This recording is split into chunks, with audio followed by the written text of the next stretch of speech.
Well, we're having quite a blizzard here right now, and I thought this would be a great time to do this video to just kind of remember a project I did this last summer. My favorite project, because probably because it's my most delicious project from last summer.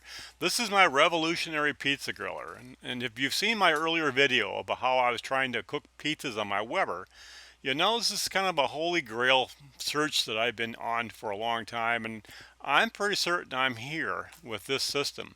I'm calling it revolutionary because one, I don't think it's ever been done before, and two, it does revolve. Now, just for fun, I went to an AI program and said, draw me a picture of a revolutionary pizza griller, and this is what it generated. Interesting, but not historically accurate. However, this is what I did, why I call it revolutionary. I have a hot side that's on the charcoal right now, and that's a probably, hopefully, 600 some odd degrees. You want to keep the baking steel less than that, around under 300. So what I do, once I'm ready to go on, I'll flip the thing over, revolutionary, load my pizza onto it, and in 4 to 6 minutes, you have this delicious pizza coming out. It's fairly quick. I've tried to do it to mimic a great big ceramic pizza oven that has radiant heat from the top using that pizza steel inside. But yeah, let me kind of break it down here a little bit, piece by piece here. But this is some of the research. Now, this is food science, and you have to have research. This is some of my earlier trials. Margaritas, black bean. And now I was kind of curious about black bean because one of the things about this system is that you want a minimalistic pizza. If you're putting a bunch of 3/4 inches of raw meat and whatever on top of this thing, it's just not going to work. You want to keep this minimalistic, and that's why I was kind of curious about the black bean because, well, there's a lot of stuff with black bean, but I had no problem with it. The crust was just perfect, and it was a delicious experiment. Other margaritas, the crust itself has just been coming out fantastic. I have no complaints. The bubbles inside are various sizes, and I'm very happy. Now, a couple things here. I got my what I cook my pizzas on. I got that steel. I came from the BakingSteel company, and that's been working. This is a wonderful marriage for that particular product. However, if you get that baking steel and my big disc I heat up for my radiant heating, plus all the ironwork that holds it all together, I haven't measured it, but I'm guessing it's probably 35 to 40 some pounds of weight. And I just don't think setting that on a regular Weber that is not designed for that much weight. And the last thing you want is actually have an accident of something falling apart. My Weber is getting a little old. In Weber years, I guess I'm a 3-year old because this is my third Weber. And this is a lid that I kept from an earlier one to modify. In fact, one of my earlier trials is that I had that big chunk of steel mounted inside this lid, and I tried to heat that up nice and hot, and that would be my radiant heat source to cook the pizza, and that did work. However, it was a lot of hassle to get it working right. It didn't work quite as well as I thought it should work, and so I kind of abandoned that, especially since the lid was so heavy that you can see up here, the handle came off. It was just too much weight. So that's why I cobbled together this particular uh, handle I put on here, which gives me a great control. So it's been working good. I did have to put a couple notches just to where my framework goes through. But this first part in the front here, this aluminum shaft here, or angles I should say, that holds a lot of that weight going straight down. There's also a structure in the back wall here that actually holds it. I am using the Weber a little bit for that horizontal motion movement, but most of the weight is just keeps it going straight down. So that's I have to say it's been working great. I have no concerns about this extra weight on the system because of what I built into it to support that weight. Now here's the front part I built. The tolerances are kind of close because when you flip that around, you want to make sure that that pizza doesn't rotate. You know, it stays fairly level when you finally get the pizza on there. Now, I probably should work out a little different system that holds it away from the where the lid goes. Because sometimes it gets in the way, but I've been dealing with it, so it's not too much of a problem.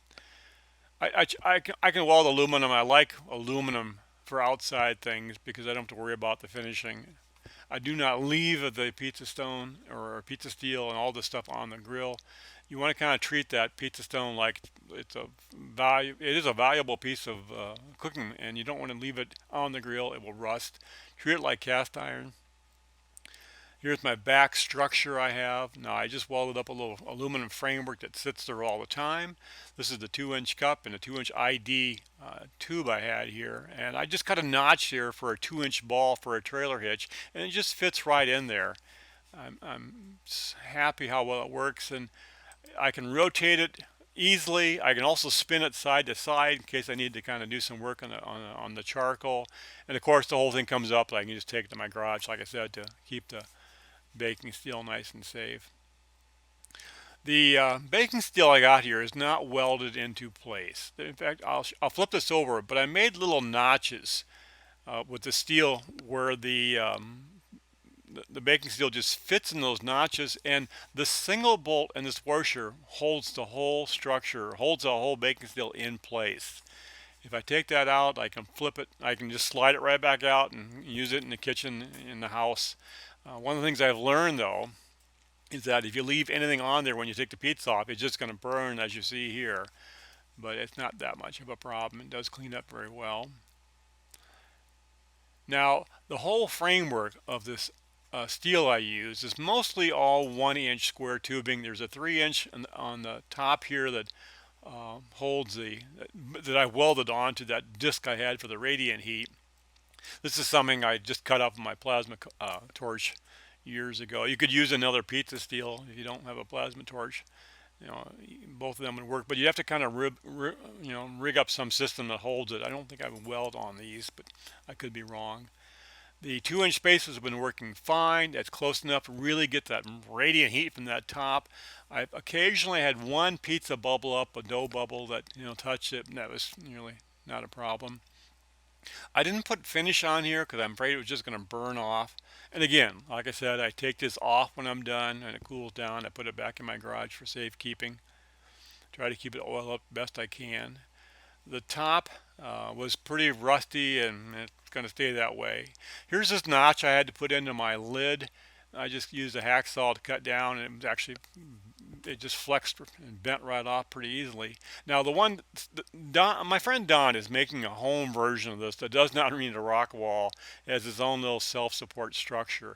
And what he did, he made a ring that went around the whole Weber, that stock lid just fits right onto it, so you don't need that modification of a lid.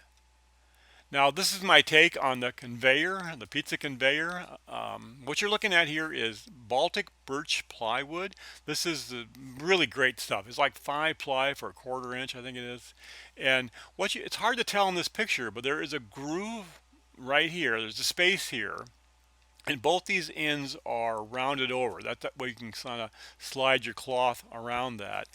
I just made a little framework of my wood here and put the two halves together, and that seemed to be the best. I did taper the wood to give me a nice little area to taper to pick it up easily. Here's a video of, well, the video's coming up here. This is what I'm using for my closure of the cloth. Now I'm using cotton duck canvas, it's called, and I just cut some. In fact, the minimum amount I could get is enough to make about 5 of these conveyors, and I probably will be needing them eventually. They do get kind of trashed out over time, the sauce and grease and everything. The hard part of this is getting the magnets that actually attract face to face, because if they're all the same way, they're going to be off, and they're going to try to not align correctly. But I made this 3D printed piece here. Now there's got 6 holes for it. I found out 4 was just satisfactory. In fact, 4 was great. They just snap together, pinching that cloth. It gives you a nice handhold for it. Again, you can find, if you want that, go to Thingiverse. OT and AT is my channel. You can download that. This is it in action, and this is what I was after. Not to put a pizza on the grill, flip it over, then build it. I wanted to put a pizza on the grill, done, so to speak, prepare, and then cook it. And I don't use cornmeal. You do use a little flour, a lot of flour in this case, but you don't even have to have that much. But it just is a slick system, and I use the same thing to put it on the grill. Now, right now, the bottom, that radiant heat's probably 600. I try to keep that top baking steel under 300. Slide it on. 4 to 6 minutes later, you have a great pizza. Now, I do have an infrared thermometer over here. I do recommend that because you need to know what's going on with your temperatures. So, wonderful, wonderful research. Yeah, this makes a great pizza. Now that radiant heating is so hot that you do get this molten pizza when you're taking it off of here. This is probably 4 to 6 minutes later. You get this bubble mess. I do check it usually the 4 minute mark, just spin it around if necessary. If one side is browner than the other. I do not use my conveyor to take the pizza off because one, you don't need it. You have a wooden pizza peel. That's perfectly fine. The dough is done by that time.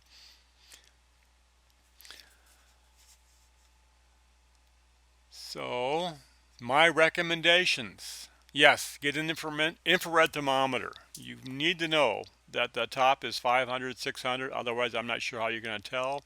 But really, the baking steel itself has got to be that 200 to 300 degree temperature. And I'll spray that with water to keep the temperature down. I've also found if I'm making multiple pies, it gets too hot and it will actually cook the crust too fast, and it'll be done long before the topping will be done. And I've even learned to put my old grate back into it and just put a single piece of aluminum foil on that. And that single piece of aluminum foil will do a great job at blocking that radiant heat from heating up that pizza steel too much. Um, they're- they transfer the heat so much faster than a pizza stone does. And a pizza stone will get nice and hot and it's a slow transfer. The pizza steel is a lot faster. So yeah, you got to kind of watch that temperature, how it's going to be. Um, Cheese and toppings, I like to have everything at room temperature. If you're taking stuff right out of the fridge and throwing it on the pizza and expect it to be done quickly, it's just going to delay the top from cooking. So try to keep that at room temperature. I like minimalistics. Like I said earlier, if you're going to put 3/4 or an inch of stuff on top of here, it's just not going to cook with this system. A small to medium fire is really the best.